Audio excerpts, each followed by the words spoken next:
My name is Karen. 4 years ago, I stepped into a life I thought was perfect. Married at 27 to Michael, a man who promised to carry me in his arms before we even walked down the aisle.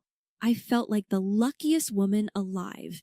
He wasn't just my husband. He was my best friend, my confidant. We shared everything from morning coffees to late-night dreams about our future.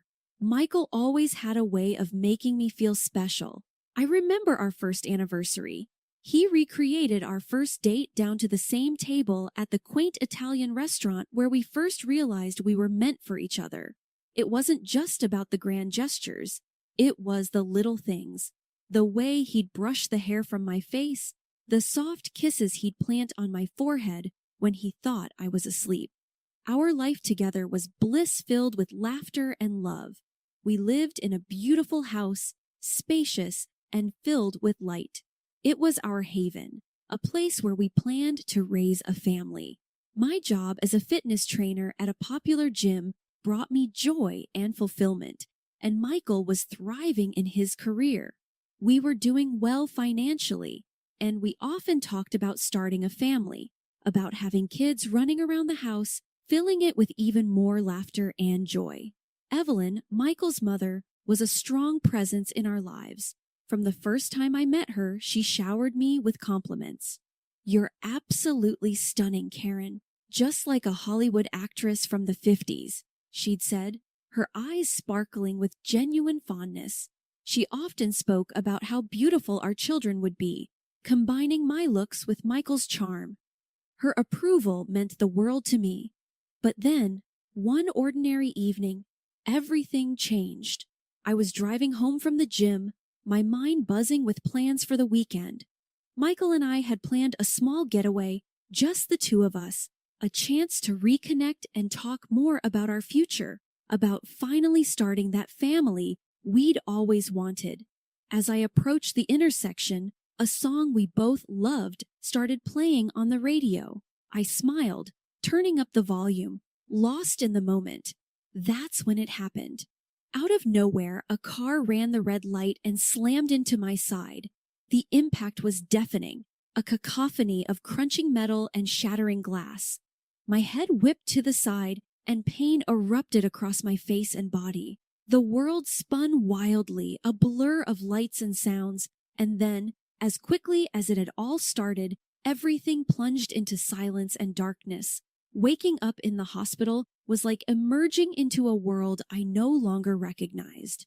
My body was a patchwork of aches and bandages. The first few days were a blur of doctors, painkillers, and Michael's face etched with worry. Michael sat beside me holding my hand. His voice was gentle, but his eyes couldn't hide his concern.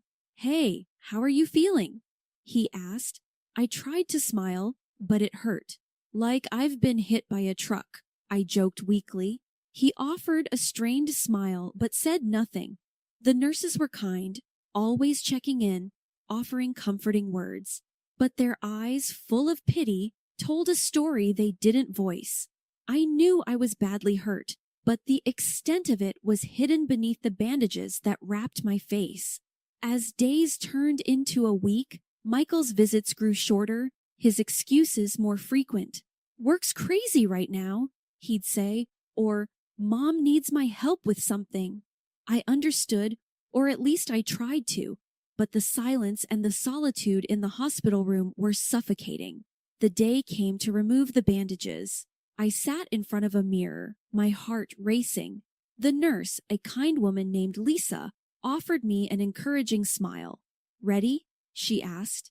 I nodded, not trusting my voice. Slowly, she unwrapped the bandages, revealing my reflection bit by bit. The face staring back at me was a stranger, scarred, distorted, a stark contrast to the woman I used to be. I couldn't hold back the tears. Lisa put a comforting hand on my shoulder. "It's still early days. Healing takes time," she said softly. I barely heard her.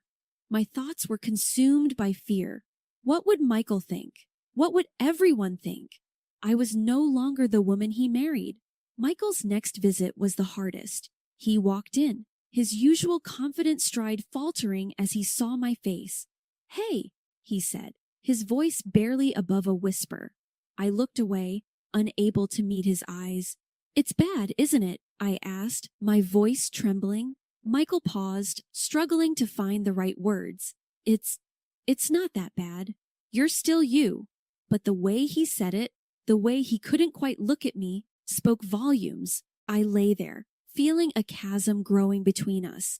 The man who had promised to carry me through life seemed lost, unsure of how to bridge the gap that my scars had created. He came out of the hospital room, and I overheard him on the phone. His words, meant to be private, cut through me like a knife. "Mom," she became ugly. "It's hard to look at her," he said, and there was something like disgust in his voice. I lay in bed, staring at the ceiling, tears streaming down my face.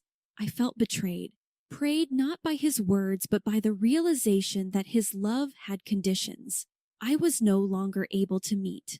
I mourned for my lost beauty, for the love I thought was unconditional, and for the future that now seemed like a distant dream. Returning home was supposed to be a relief, a step towards normalcy, but as I crossed the threshold of the house that once symbolized love and warmth, I felt sick because of the suffocating atmosphere of hostility, hidden hints, and disgust.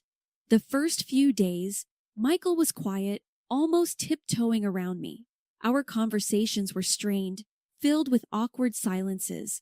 I tried to bridge the gap, to reach out to him, but it felt like talking to a wall.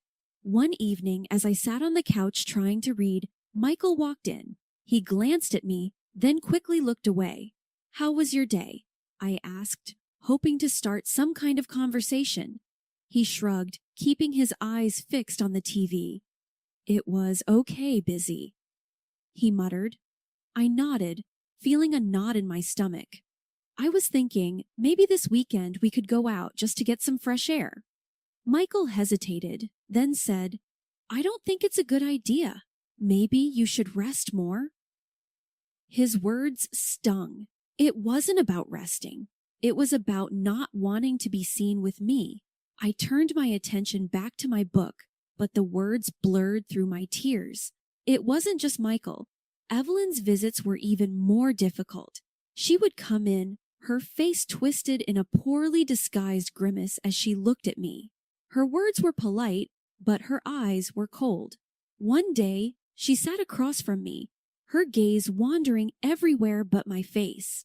"It's such a shame what happened," she said, a tinge of something like disgust in her voice. I clenched my fists, trying to maintain my composure.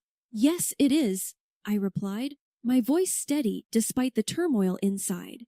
Evelyn sighed, tapping her fingers on the table. "Well, we must all move on, right? Life doesn't stop." Her words, meant to be comforting, felt more like an attempt to avoid a difficult conversation. I nodded, not trusting myself to speak. Then came the night that broke me. I woke up to the sound of Michael's voice. He was on the phone, his words slurred. Curiosity got the better of me, and I crept closer to the door. "I can't do this anymore, Mom. She's a different person, a monster. I don't even recognize her," he slurred, his voice heavy with drink. I stood there, frozen, as his words echoed in my head. I was the same person, wasn't I? But to him, I was a stranger, a monster, someone he no longer loved or desired. I returned to bed, but sleep eluded me. The darkness of the room felt suffocating, a physical embodiment of the loneliness that had enveloped my life. Lying there, I realized that the home I once cherished no longer existed. It was just a house now, a place where I lived but no longer belonged. The changes in our home were like a slow creeping fog, gradually obscuring the warmth and love that once filled it. Michael began coming home late, the smell of alcohol clinging to him like a second skin. His eyes, once so full of affection, now often glinted with irritation and something darker. One night he staggered in, his steps unsteady. "Michael, you're home late. Is everything okay?" I asked, concerned. He sneered, his words slurred. "Oh, now you care. You spend all day hiding in this house, and now you pretend to care about me." I flinched, stung by his words. "Michael, you're drunk? Let's talk about this in the morning," I pleaded. He laughed bitterly, a sound that sent shivers down my spine. "What's there to talk about? Look at you, look at us." I retreated to our room, tears stinging my eyes. The next day, I called Evelyn, hoping for some understanding, some support. "He's drinking a lot, coming home late, and he's mean," I told her, my voice breaking. Evelyn's response was curt, dismissive. "It's normal, dear. Men do these things when they're stressed. That's all," she said. Her words were like a cold splash of water. I realized then that I was alone in this, that my pain and my struggles were mine to bear. The worst night came without warning. I woke up to bright flashes of light, blinking away sleep. I saw Michael standing over me with his phone, taking pictures. His face was twisted in a drunken smirk. "What are you doing?" I asked, confusion and fear mingling in my voice. He laughed, a cruel, harsh sound. "I'm sending your photos to Hollywood. Maybe you can star in horror films now. No makeup needed," he taunted. His words cut through me like a knife. I lay there, frozen, as he continued to snap pictures, each click of the camera shutter a punctuation mark to my humiliation. After he left, I turned my face into the pillow, my body racked with sobs. The tears came in torrents for the man I had lost, for the love that had turned to cruelty, and for the life that seemed to be slipping through my fingers. Humiliated by Michael's cruel remarks and feeling increasingly alienated, I started wearing a mask at home. It was a plain white mask, hiding the scars that had become the focus of my existence. It was a small shield against the pain, a barrier between me and the world that had turned so cold. As I adjusted the mask one morning, looking at the blank face staring back at me in the mirror, my phone rang, cutting through the silence of the room. An unknown number flashed on the screen, and with a hesitant hand, I answered, "Hello, is this Mrs. Johnson?" The voice was unfamiliar, cautious yet sincere. "Yes, it's me. Who's this?" I replied, curiosity piqued. "My name is John. I was the father of the young man in your accident," he said, his voice laced with regret. A mix of emotions washed over me. "Oh, I see," I managed to say, my voice barely above a whisper. John paused before continuing. "I can't express how sorry I am for what happened. My son was troubled, and what he did, it was unforgivable. I want to do something to help, to make amends." His words, unexpected and heavy with sorrow, left me momentarily speechless. "How can you help?" I asked, skepticism mingling with a faint spark of hope. "I'd like to meet and discuss it in person. Would that be okay?" John's request was earnest, almost pleading. After a moment of hesitation, I agreed to meet him.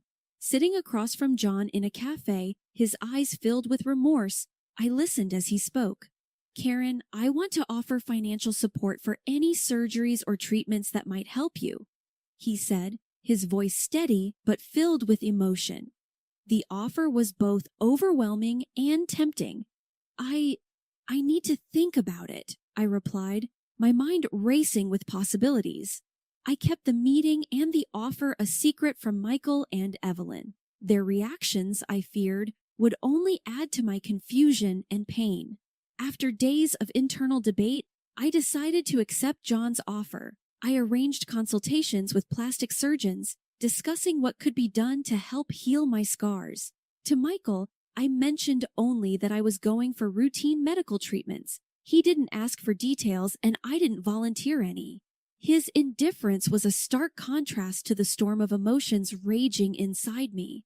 On the day of the surgery, as I lay on the operating table, the mask was removed, and for a moment I faced my scars unflinchingly. Closing my eyes, I allowed myself to dream, to hope for a future where the woman in the mirror would be someone I recognized, someone whole.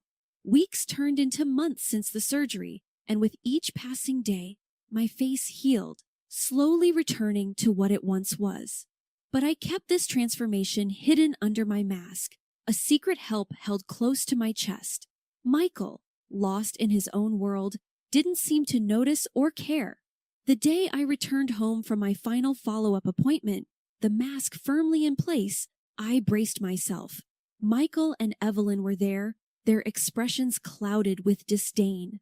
As I walked in, the air was thick with unspoken contempt, a familiar yet unwelcome presence in what used to be our home. Michael's eyes met mine briefly before he looked away, his lips curling into a sneer. "Look at you, hiding behind that mask. Can't even face the world," he muttered. I remained silent, the mask my armor against his words. Without warning, he thrust a stack of papers towards me. They fluttered to the ground, divorce papers, a stark symbol of our failed marriage. "I'm done with this farce," he spat out. "Sign these and let's end it." I felt a cold calm settle over me. Picking up the papers, I signed them without a word, my pen steady, my resolve firmer than ever. Evelyn, standing nearby, scoffed, "Good riddance. We don't need an ugly reminder of your failure in our lives." Her words, meant to wound, barely grazed me. I had grown beyond their reach. With a small smile playing on my lips, I reached up and removed my mask, revealing my face almost as it was before the accident. The shock on Michael's and Evelyn's faces was a picture I'd remember forever. Michael's eyes widened, his mouth opening and closing like a fish out of water. Evelyn's hand flew to her mouth, her earlier poise crumbling. But how?" Michael stammered, taking a step towards me. I looked at him, my smile growing. "You were too busy wallowing in your own misery to notice me, to see the person you vowed to love in sickness and in health." Michael's face crumbled, his earlier bravado fading. "Please, let's start over. We can forget all this happened," he pleaded. I laughed, not out of joy, but because of the absurdity of his words. "Forget? No, Michael, I won't forget how you treated me, how you made me feel. I'm leaving, but not because you or your mother want me to. I'm leaving for me." I gathered my bag, my signed divorce papers in hand, and walked past them, out of the house that was no longer a home.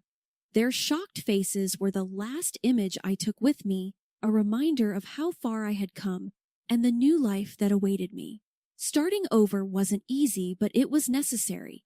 I moved into a small apartment, a space that was mine alone. It was here, among unpacked boxes and bare walls, that I began to rebuild my life.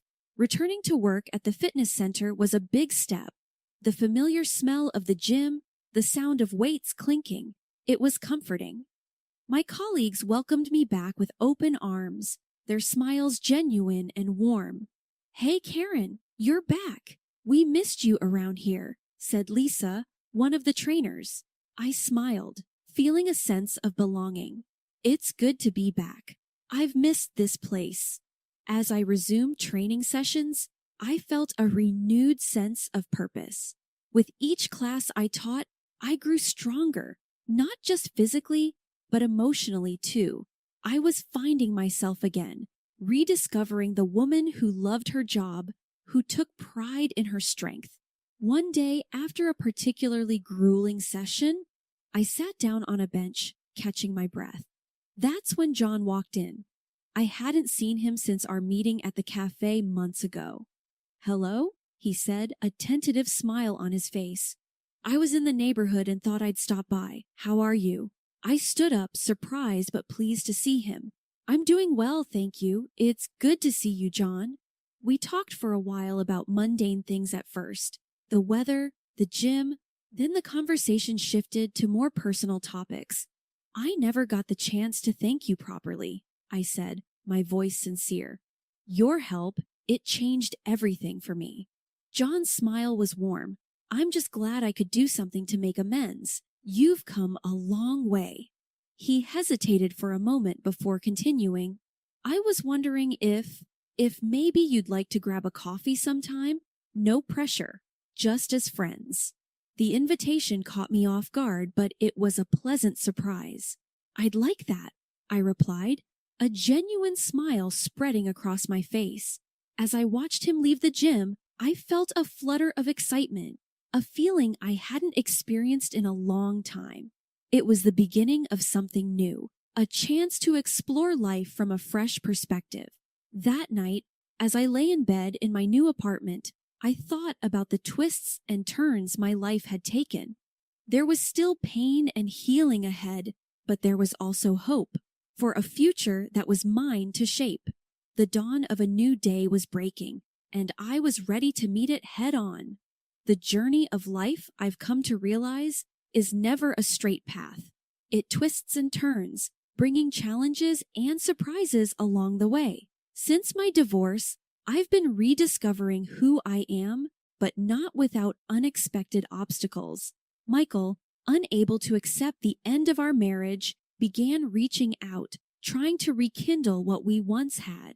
His persistence, a stark contrast to his earlier indifference, forced me to seek legal means to ensure my peace. It was a difficult decision, but necessary for my well-being. The day I stood in court asking for a restraining order, I felt a mix of sadness and determination. Sadness for what our relationship had become, and determination to protect my newfound independence. Meanwhile, my relationship with John was blossoming into something beautiful and profound. He was a constant source of support and understanding. On one of our dates, as we walked along a riverbank under the stars, he turned to me and said something that stayed with me. You know, you were always beautiful, even with your scars. It's just that not everyone can look past the surface. Not everyone can see into the soul. I looked at him, touched by his words. That means more to me than you can imagine, I said, feeling grateful. He smiled, his eyes reflecting the starlight. It's the truth, and I'm grateful for every part of you. That night, as I lay in bed reflecting on everything that had happened, I felt a deep sense of contentment. My journey had been fraught with pain and heartache, but it had also led me to a place of self-acceptance and love. I realized then that the most profound form of love isn't about how we look or what we have. It's about being loved for our soul, for the essence of who we are. John saw me for me, scars and all, and cherished what he saw. Life had come full circle, but in a way I hadn't anticipated. I had lost a life I thought was perfect, only to find a deeper, more meaningful existence. I had learned to love myself and found someone who loved me for the person I had become. As I drifted off to sleep, I felt a sense of gratitude for the lessons learned, for the strength gained, and for the love that had found its way into my life. I had emerged from the shadows of my past, stepping into a future bright